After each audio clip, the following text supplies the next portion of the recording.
नमस्कार दोस्तों, इस वीडियो में हम बीए फिफ्थ सेमेस्टर हिंदी के द्वितीय पेपर जिसका कि कोड HND 302 है कि सत्र 2024-25 के प्रश्न पत्र का अवलोकन करेंगे। यह परीक्षा दिनांक 7 जनवरी 2025 को संपन्न हुई है। चलिए शुरू करते हैं। प्रश्न संख्या 1, नई कहानी के समीक्षक हैं। सी ऑप्शन इसका करेक्ट है, नामवर सिंह। प्रश्न संख्या 2, रामविलास शर्मा की प्रथम आलोचना पुस्तक है। सी ऑप्शन इसका करेक्ट आंसर है, प्रगति और परंपरा। प्रश्न संख्या 3, निम्न में से कौन मार्क्सवादी आलोचक नहीं है। डी ऑप्शन इसका करेक्ट आंसर है, नंद दुलारे वाजपेयी। प्रश्न संख्या 4, आलोचना संबंधी हजारी प्रसाद द्विवेदी की प्रथम कृति है। डी ऑप्शन इसका करेक्ट आंसर है, सूर साहित्य, जो कि 1930 में प्रकाशित होती है। प्रश्न संख्या 5, निम्न में से कौन सी रचना रामचंद्र शुक्ल के व्यावहारिक आंदोलन का रूप है। डी ऑप्शन इसका करेक्ट आंसर है, उपरोक्त सभी। प्रश्न संख्या 6, आधुनिक हिंदी आलोचना का आरंभ कब से माना जाता है। ए ऑप्शन इसका करेक्ट आंसर है, भारतेंदु युग से। प्रश्न संख्या 7, हिंदी में फैंटेसी का प्रयोग सबसे अधिक किस कवि ने किया है। बी ऑप्शन इसका करेक्ट आंसर है, गजानन माधव मुक्तिबोध ने।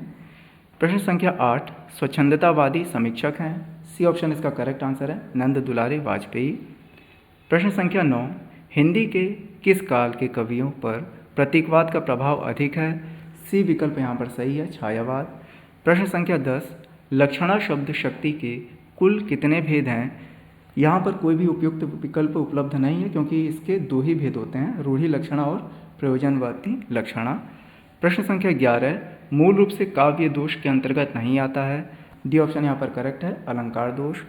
प्रश्न संख्या 12, काव्य गुणों की संख्या 3 मानने वाले आचार्य नहीं हैं।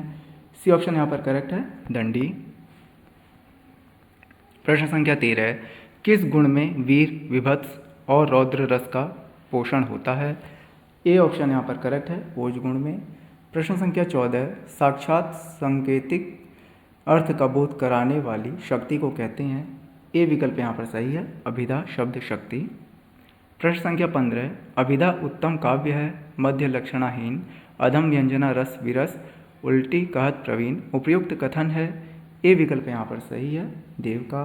प्रश्न संख्या 16, निम्नलिखित में से कौन सा काव्य गुण नहीं है। डी विकल्प यहाँ पर सही है, दुरान्वयन। प्रश्न संख्या 17, काव्य दोष वे तत्व हैं जो काव्य सौंदर्य की हानि करते हैं, किस आचार्य का कथन है। ए विकल्प यहाँ पर सही है, आचार्य वामन का।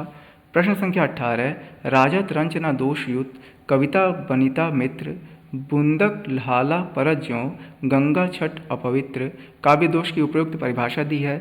ए विकल्प यहाँ पर सही है, आचार्य केशवदास ने। प्रश्न संख्या 19, जहाँ काव्य में लज्जा, घृणा, अश्लीलता की बात कही जाए वहाँ कौन सा दोष होता है। बी ऑप्शन यहाँ पर करेक्ट है, अश्लीलत्व दोष। प्रश्न संख्या 20, सारूपा में होता है। इस प्रश्न का विकल्प उपलब्ध नहीं है। जैसे ही सही उत्तर इसका उपलब्ध होता है हमारे द्वारा कमेंट बॉक्स में उसे पिन कर दिया जाएगा। प्रश्न संख्या 21, गुण और कुछ नहीं दोष का विपर्याय है। इसका उत्तर भी कमेंट बॉक्स में जल्द ही पिन कर दिया जाएगा। प्रश्न संख्या 22, गौड़ी प्रयोजनवर्ती लक्षणा में कार्य करते हैं। बी विकल्प यहाँ पर सही है, सादृश्य संबंध का सहारा। प्रश्न संख्या 23, रसज्ञ रंजन किसकी रचना है। बी विकल्प यहाँ पर उचित है, आचार्य महावीर प्रसाद द्विवेदी की। प्रश्न संख्या 24, प्रतीक का अर्थ है। बी विकल्प यहाँ पर सही है, संकेत। प्रश्न संख्या 25, कल्पना सिद्धांत के प्रमुख विचारक हैं। ए विकल्प यहाँ पर सही है, कालरेज। प्रश्न संख्या 26, प्लेटो की प्रसिद्ध रचना है। ए विकल्प सही है, रिपब्लिक। प्रश्न संख्या 27, लिरिकल बर्ड्स के रचनाकार हैं। ए विकल्प यहाँ पर सही है, विलियम वर्ड्सवर्थ।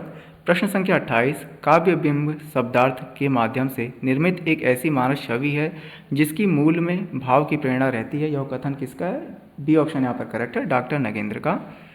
प्रश्न संख्या 29, क्लासिक साहित्य के लिए भाषागत प्रवणता का होना अनिवार्य है। यह कथन किसका है।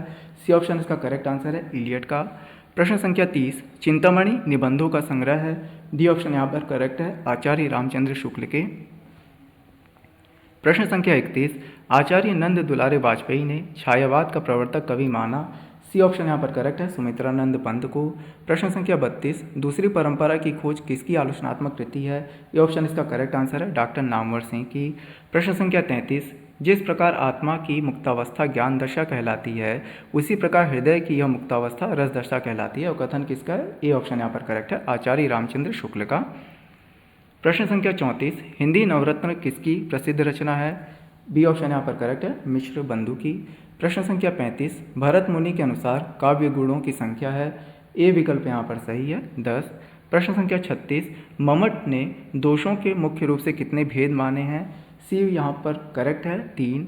प्रश्न संख्या 37 का उचित उत्तर उपलब्ध नहीं है, जैसे ही उत्तर उपलब्ध होता है कमेंट बॉक्स में पिन कर दिया जाएगा। प्रश्न संख्या 38, काव्य में बिंब का मुख्य काम है? ए विकल्प यहाँ पर सही है, संप्रेषण को प्रभावशाली बनाना।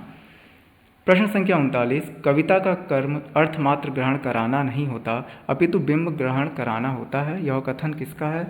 डी ऑप्शन यहाँ पर करेक्ट है, रामचंद्र शुक्ल का। प्रश्न संख्या 40, कल्पना मानव मस्तिष्क की बिंब विधायिनी शक्ति है। यह कथन किसका है? ए विकल्प यहाँ पर सही है, कालरेज का। प्रश्न संख्या 41, रम्य कल्पना और ललित कल्पना शब्दों का प्रयोग होता है। इस प्रश्न के विकल्प के संबंध में थोड़ा डाउट है, क्योंकि डी विकल्प भी सही हो सकता है, हालांकि बी विकल्प यहाँ पर सही माना गया है। इसको आप लोग अपने विवेक से देख लीजिएगा। प्रश्न संख्या 42, निम्न में से कौन सा कथन सही है? सी ऑप्शन यहाँ पर करेक्ट है, उपयुक्त दोनों सही हैं। प्रश्न संख्या 43, मैं साहित्य को मनुष्य की दृष्टि से देखने का पक्षपाती हूँ। यह कथन किसका है? सी विकल्प यहाँ पर करेक्ट है, हजारी प्रसाद द्विवेदी का। प्रश्न संख्या 44, परंपरा का मूल्यांकन पुस्तक के लेखक हैं? सी विकल्प यहाँ पर सही है, रामविलास शर्मा। प्रश्न संख्या 45, शब्दों के पर्याय परिवर्तन को सहन करने वाली शब्द शक्ति होती है? बी विकल्प यहाँ पर सही है, आर्थी मूला व्यंजना। प्रश्न संख्या 46, प्रतीकवाद के समर्थक कवि व कलाकार हैं? डी ऑप्शन इसका करेक्ट आंसर है, उपयुक्त सभी। प्रश्न संख्या 47, यथार्थवादी कला को विकसित किया? डी विकल्प यहाँ पर सही है, उपयुक्त में से कोई भी नहीं। प्रश्न संख्या 48, काव्य के सौंदर्य की वृद्धि करने वाले और उसमें अनिवार्य रूप से नित्य विद्यमान रहने वाले धर्म को गुण कहते हैं। यह कथन किसका है? इसका उचित उत्तर उपलब्ध नहीं है, जैसे ही उत्तर उपलब्ध होता है कमेंट बॉक्स में पिन कर दिया जाएगा। प्रश्न संख्या 49 का सही उत्तर विकल्प बी है, वामन। प्रश्न संख्या 50, मम्मट के अनुसार अर्थ दोष के अंतर्गत समाहित नहीं है? सी विकल्प यहाँ पर सही है, प्रसिद्धि विरुद्ध। मुझे आशा है कि यह वीडियो आप सभी के लिए उपयोगी होगा। इसी प्रकार के अन्य वीडियो देखने हेतु हमारे YouTube channel learn to earn with Praveen को सब्सक्राइब करें। धन्यवाद।